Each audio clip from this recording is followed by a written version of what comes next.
A few moments later. Assalamualaikum warahmatullahi wabarakatuh. Perkenalkan, nama saya Ahmad dengan NIM 230240140115. Saya akan membuat video tentang tugas MIT penjelasan dari sistem operasi. Yang pertama, jelaskan definisi sistem operasi menurut McLeod dan Lim Rushamsi. Sistem operasi adalah perangkat lunak dasar yang mengelola sumber daya perangkat keras dan perangkat lunak komputer. Kedua ahli McLeod dan Lim Rushamsi memberikan definisi yang saling melengkapi mengenai peran penting sistem operasi. Definisi sistem operasi menurut McLeod dalam bukunya yang diterbitkan oleh Person mendefinisikan sistem operasi sebagai program-program komputer yang mengendalikan sumber daya piranti keras dan piranti lunak komputer kita. Definisi ini menekankan bahwa sistem operasi bertindak sebagai penghubung antara pengguna dan perangkat keras komputer. Ia mengelola berbagai sumber daya komputer seperti prosesor, memori, penyimpanan, dan perangkat input-output untuk memastikan bahwa aplikasi dan program dapat berjalan dengan lancar. Kemudian, definisi sistem operasi menurut Lim Rushamsi. Lim Rushamsi, seorang pakar di bidang teknologi informasi, mendefinisikan sistem operasi sebagai perangkat lunak, sistem bertugas untuk melakukan kontrol dan manajemen perangkat keras, serta operasi-operasi dasar sistem, termasuk menjalankan software aplikasi. Definisi ini menekankan aspek manajemen dan kontrol yang dilakukan oleh sistem operasi. Ia mengatur bagaimana perangkat komputer digunakan, bagaimana program dijalankan, dan bagaimana data diakses. 2. Jelaskan komponen-komponen sistem operasi pada komputer. Sistem operasi merupakan perangkat lunak dasar yang mengelola sumber daya komputer. Ia terdiri dari beberapa komponen penting yang bekerja bersama-sama untuk menjalankan fungsi-fungsi utama. Berikut adalah komponen-komponen utama sistem operasi pada komputer. Yang pertama, kernel merupakan jantung dari sistem operasi dan bertanggung jawab atas manajemen sumber daya utama seperti CPU, menjadwalkan proses dan mengalokasikan waktu CPU. Kemudian memori mengelola penggunaan memori utama dan virtual. Kemudian perangkat input-output mengendalikan perangkat seperti keyboard, mouse, hard drive, dan printer. Kemudian menangani interupsi dan mengacu alien. Kemudian menjalankan program sistem dan aplikasi. 2. Manajemen proses menangani eksekusi program dan aplikasi, kemudian membuat, menjadwalkan, dan mengakhiri proses, kemudian membagi waktu CPU di antara proses yang berjalan, kemudian menangani komunikasi antar proses. Kemudian yang ketiga, manajemen memori merupakan mengalokasikan dan mengelola memori utama atau RAM, kemudian menggunakan teknik manajemen memori seperti pegging dan swapping untuk mengatasi keterbatasan memori fisik, kemudian membuat ruang alamat virtual untuk setiap proses. Yang keempat, manajemen file mengatur penyimpanan, pengaksesan, dan penghapusan file, kemudian membuat struktur direktori untuk mengatur file dalam sistem file, kemudian melindungi file dari akses yang tidak sah.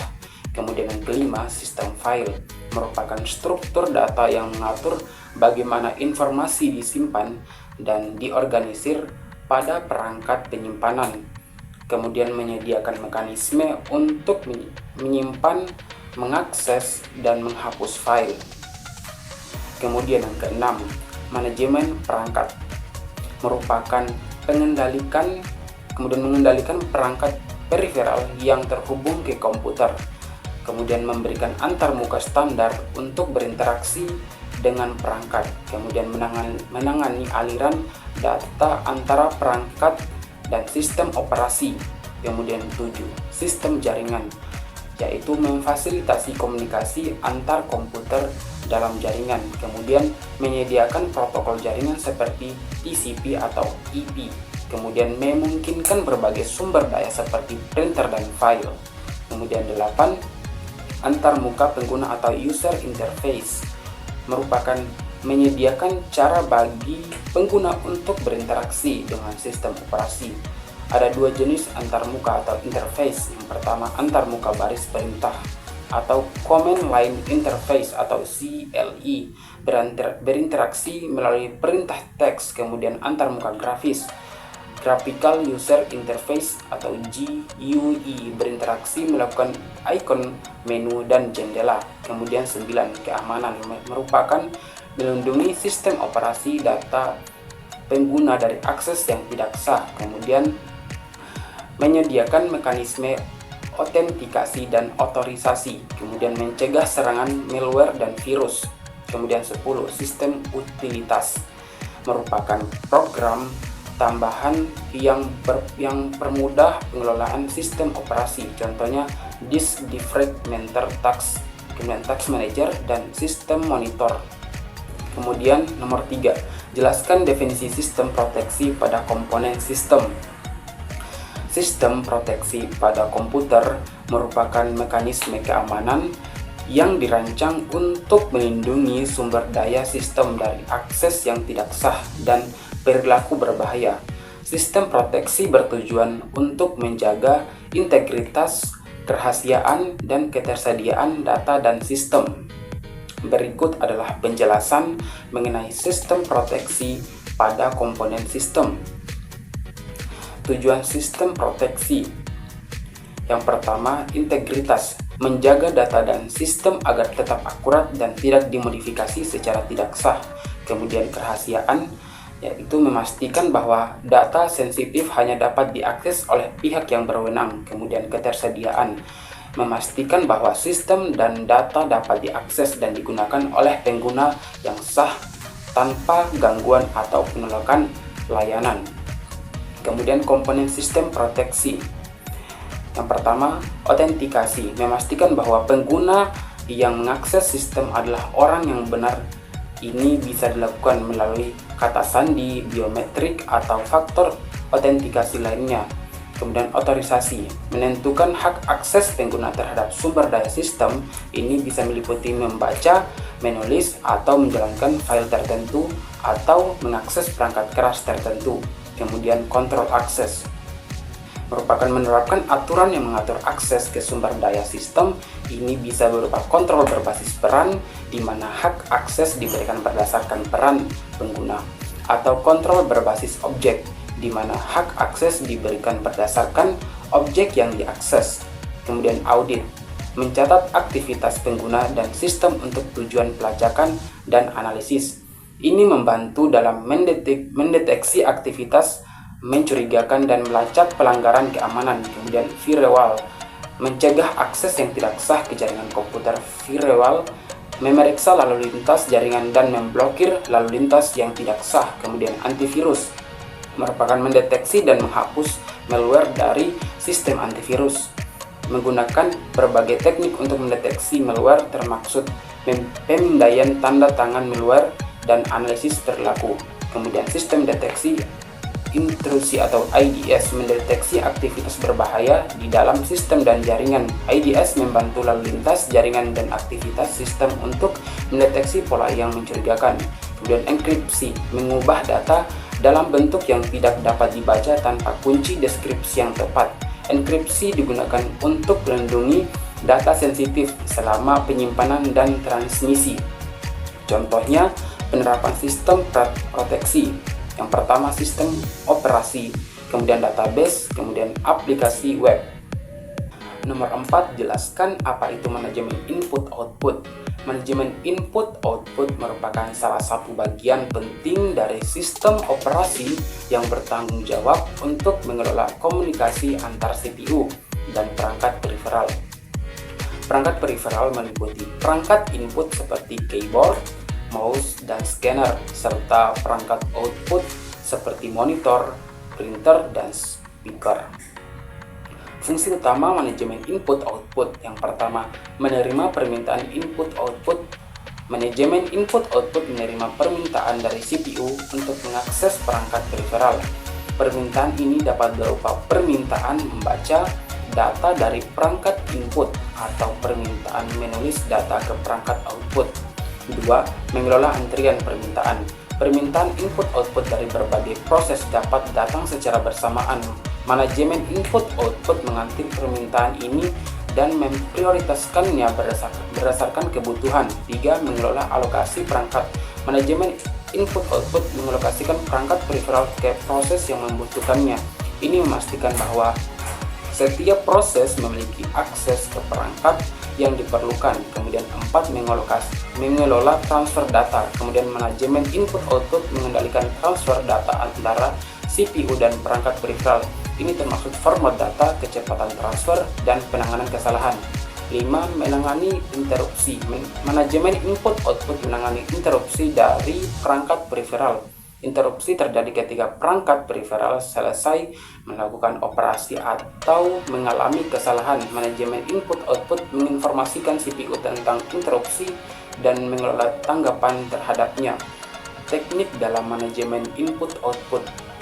Yang pertama, driver perangkat. Driver perangkat adalah program khusus yang menghubungkan sistem operasi dengan perangkat periferal. Driver perangkat bertanggung jawab untuk menerjemahkan perintah dari sistem operasi ke dalam bahasa yang dipahami oleh perangkat periferal. Kemudian buffering. Buffering adalah teknik yang digunakan untuk meningkatkan efisiensi transfer data. Data disimpan sementara dalam buffer sebelum ditransfer ke perangkat periferal atau dari perangkat periferal. Ini memungkinkan CPU untuk melanjutkan proses lain sementara data sedang ditransfer.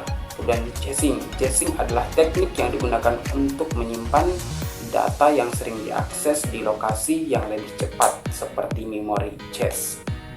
Ini memungkinkan CPU untuk mengakses data yang diperlukan lebih cepat tanpa harus mengakses perangkat periferal yang lebih lambat. Kemudian spooling. Spooling adalah teknik yang digunakan untuk mengantri permintaan input-output ke perangkat yang lambat seperti printer.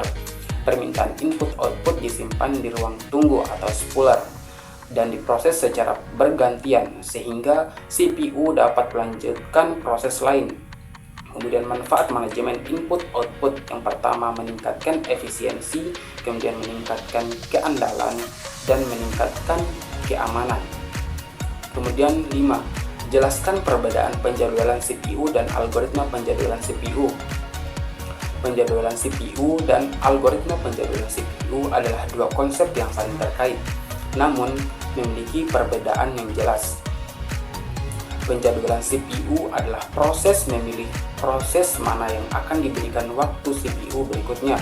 Ini adalah tugas penting dalam sistem operasi untuk memastikan bahwa semua proses yang berjalan menerima waktu CPU yang adil dan efisien. Tujuan utama penjadwalan CPU adalah untuk mencapai efisiensi maksimum dalam penggunaan CPU. Ini berarti meminimalkan waktu tunggu proses, memaksimalkan throughput atau jumlah proses yang selesai per unit waktu, dan memastikan responsivitas sistem. Proses menjadwalkan CPU melibatkan pemilihan proses yang akan dijalankan berdasarkan berbagai kriteria seperti prioritas proses, waktu tunggu, dan kebutuhan CPU. Sistem operasi menggunakan algoritma penjadwalan CPU untuk membuat keputusan ini. Kemudian, algoritma penjadwalan CPU. Algoritma penjadwalan CPU adalah aturan atau rumus yang digunakan untuk menentukan proses mana yang akan dijalankan berikutnya. Algoritma ini menentukan strategi penjadwalan yang digunakan oleh sistem operasi. Tujuan utama algoritma penjadwalan CPU adalah untuk mencapai tujuan penjadwalan CPU seperti efisiensi, responsivitas, dan keadilan. Jenis: ada berbagai macam algoritma penjadwalan CPU, masing-masing memiliki kelebihan dan kekurangan. Beberapa algoritma yang umum digunakan meliputi Yang pertama, first come, first served atau FCFS, proses yang datang pertama dijalankan pertama. Kemudian shortest job first atau SJF, proses dengan waktu eksekusi terpendek dijalankan pertama. Kemudian priority scheduling, proses dengan prioritas tertinggi dijalankan pertama. Kemudian round robin, setiap proses diberikan waktu CPU yang sama secara bergantian. Kemudian multi level queue scheduling merupakan proses dibagi ke dalam antrian berdasarkan prioritas dan algoritma penjadwalan yang berbeda digunakan untuk setiap antrian. Itulah hasil tugas MIT penjelasan dari saya. Saya akhiri dengan ucapan Assalamualaikum warahmatullahi wabarakatuh.